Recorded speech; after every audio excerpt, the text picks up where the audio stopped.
მამისგან კი შვილს ჭირდება მხოლოდ უპირობო დაცულობის შეგრძნება.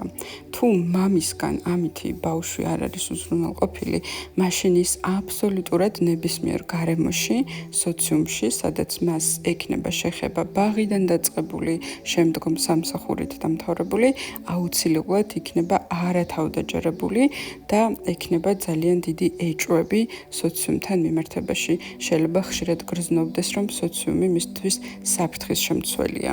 შეიძლება უჭირდეს თავის დაცვა, როდესაც კონფლიქტურ სიტუაციაში ექცევა. შეიძლება თვლიდეს, რომ ის არ იმსახურებს იმ საბაზისო დაცულობის შეგრძნებას, რომელიც წესით ყველა ადამიანს უნდა კონდეს. და როდესაც მამა ვერ უზრუნველყოფს სხვადასხვა მიზეზების გამო შვილს აი ამ დაცულობით, ამ შემთხვევაში შვილს ნებისმიერ ასაკში, რა ასაკშიც არ უნდა იყოს, ძალიან უჭირს სოციუმში ინტეგრაცია და ნაბიჯების ძალიან თამამად გადადგმა თავისი რეალიზაციისკენ.